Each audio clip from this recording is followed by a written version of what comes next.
Boy! All right, hey, Sean Michael Coleman coming at you, feeding the wolf. You see that? Bam! So, gonna come at you with two really quick things. Wanted to first talk to you about discipline. Why is Sean rocking this ugly beard or cool beard, depending on what you like about it?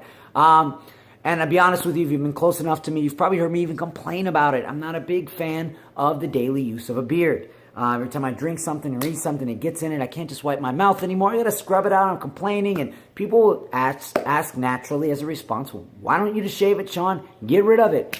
Great point. You're a smart one. I wish I could, but I actually am not, because I'm prepping for competition. And part of prepping for competition is discipline. Discipline in my diet, discipline in my daily routine, discipline in my fitness and my regular training. And so growing the beard out and keeping it is a daily reminder to myself of that discipline and focus.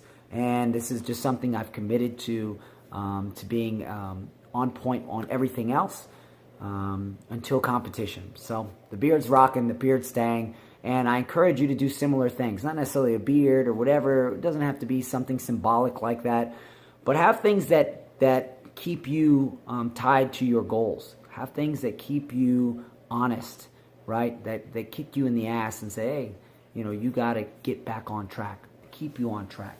So the beard's kind of been that for me. In about a few weeks after I compete, beard's gone. I'll move on to some other adventure to play with the petri dish that is the mind.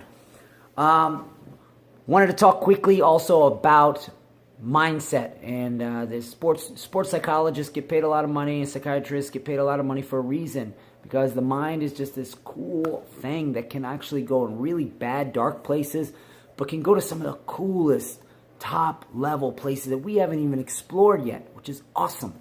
I think in competition, it's very easy to recognize when you can beat yourself up before a match. Not everyone, a lot of people have done it, where they'll go research the competition and kind of get in their own heads about how that person's going to destroy them or whatever, and be very pessimistic. I think that almost comes natural to a lot of us.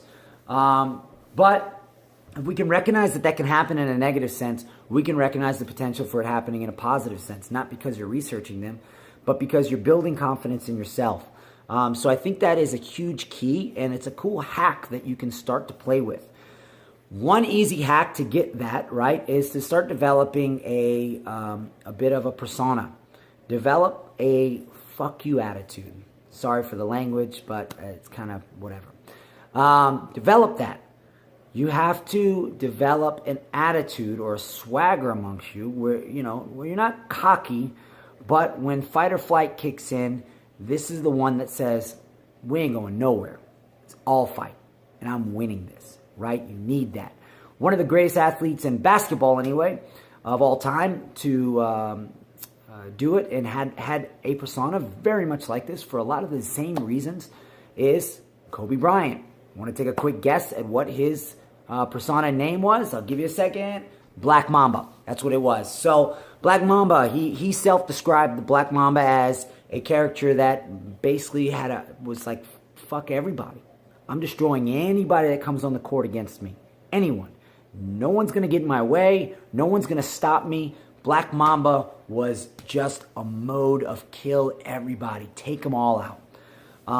And it was a character, and I'm sure initially it was fake it till you make it thing for Kobe, and he eventually became owner of it, and he owned it and fell in love with it. I think in this day and age, authenticity is key, and I'm a huge advocate of it. It's a trait that I try to continue and grow as much as possible, as to being as authentic as possible. It's one of my favorite traits in people is authenticity, and when people lack it, I'm very turned off by it. So fake it till you make it seems counter of authentic, but it's a necessary evil, I believe. And you don't have to fake it till you make it to other people and start calling yourself a nickname and getting cocky about it. But it's something you have to start building internally until you own it, until it becomes your authentic self. So I'm going to leave you with a quote from Kobe Bryant's, I think it's auto documentary called Muse. It's a really good auto documentary or documentary. I encourage you to go out and watch it. I wasn't a huge Lakers fan when he played, but I could never deny his hustle, and I love his mentality towards the grind. So I'm going to leave you with this great quote that spoke to me. And as I read it, I found this, or I watched this documentary on a lazy Sunday one day years ago when I was trying to develop it myself, when I was trying to fake it and I was getting a little taste of it and I kind of understood it and I found some success with my own little fuck you persona, my own Black Mamba style persona. So I'll read it to you. It's really short. Once I discovered letting my emotions erupt on the basketball court, everything about the game changed because now I understood that I could really lose myself through the game. And no matter what affected me, no matter what happened in life, I could always step onto the basketball court and let my game speak for that. Step on the court and just absolutely erupt. The feeling of playing with that rage was new to me, but I fucking loved it. Let me read that last part to you. The feeling of playing with that rage was new to me, but I fucking loved it. That's what I want you to find. Fake it till you make it, and promise you, when you make it, when you find that it becomes your authentic self, you will never want to play it any other way. It is empowering to find that way of playing with that rage. It allows the flight to never speak up again. And it allows that voice that says to quit, to give up, to get laughed out of a room. Because that feeling of rage is so loud that you'll do anything and everything to succeed. And that'll help you in the grand macro world of the tournament or the match, but it'll also help you in that micro world of the scramble, of the who's going to get this underhook. Okay, I'm going to leave you with that. Hopefully that helps a little bit. I know it helps me. It helped me when I listened to it, and it stuck with me for the last two years or so, and it sticks with me now. I train with that feeling of rage. I'm not being a dick.